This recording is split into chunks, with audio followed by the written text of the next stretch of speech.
Hi everybody, I'm Kelley Harrell and you're listening to What in the Weird. The weekly rune came out this morning to general subscribers, though the paid subscribers received it Sunday, ad-free, from Patreon.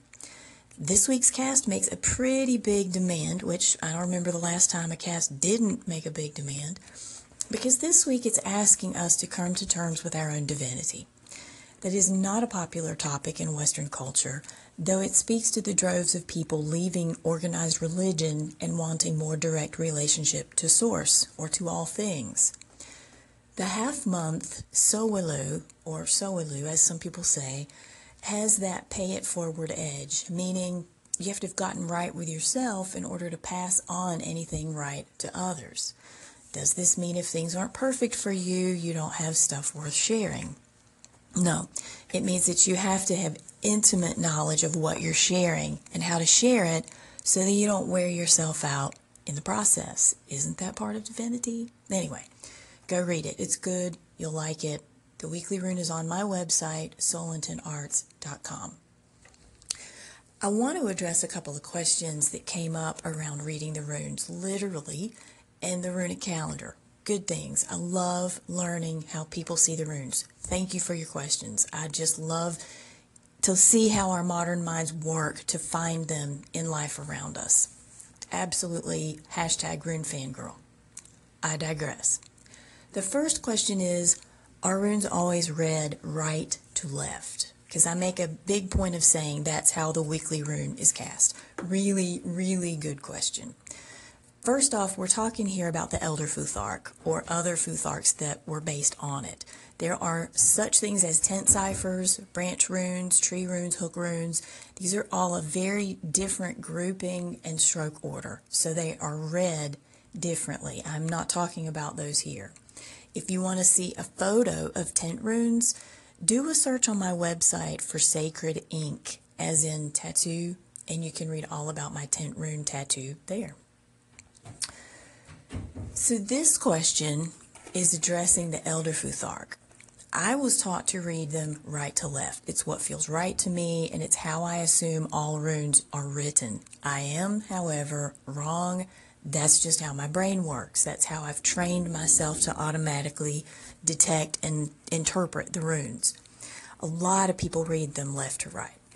There's really no right or wrong about it. For me, it breaks my brain to do it that way, but to each her own.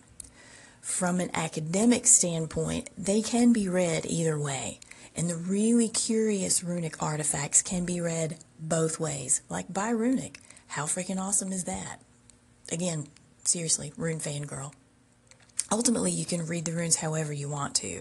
Just realize when you read inscriptions, they may be written differently than feels normal for you to read them. It really can break your brain.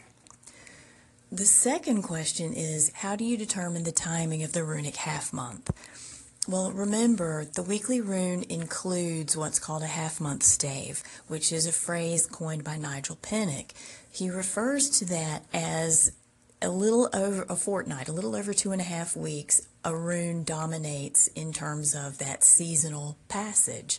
So how awesome is this question? I'm really, really glad you asked, because, drum roll, and I don't actually have a drum roll, I have a book coming out about this very thing. Oh my God, yes, the Runic Book of Days will come out from Inner Traditions this September. So Nigel Pinnock based the timing of those half months on collected observation of existing ancient rune staves and multiple lunar and solar time cycles across northern regions. In his now out-of-print book, Runic Astrology, he devised the current standard for the runic calendar, which allows for a ruling rune, that's my word, not his, each fortnight, 14-ish days and some change, starting at summer solstice with Dagaz, then progressing incrementally from there through the remaining 23 staves. I know it sounds a lot like math, because it kind of is. It's the only math that I really know how to do, aside from food math. So my book, The Runic Book of Days, goes into more detail about how this calendar works in application, and I hope simplifies it so that it doesn't feel like some kind of odd math. It details daily devotionals so you can come more into direct relationship with the runes in season with really focused ritual work each Sabbath. I'll talk more about that as it gets closer to publication, but I'm not going to tell you how it ends. You just have to read it. In short, there's no way to overlay how the ancient Norse kept time with the runes onto the Gregorian calendar. That's our current calendar, and it be accurate for everyone. It's not doable. It'll break you if you try to do it. But what you can do, though, is create your own calendar, starting traditionally at the first full moon after winter solstice. It will be a ton of work, but it's the only way that it will be completely accurate to you where you live. Or you can take the calculations that Pennock did, which are based on universal hours, and adjust them with your local hours. I find it all so very fascinating. And if you do that, if you sit down and figure out those calculations to your location, I would love to hear about it. So there you go. Read the runes however the hell you want to, which really isn't quite as easy as making your own runic calendar. Still, them's the bones. Do you have questions about the runes? Maybe I can answer them.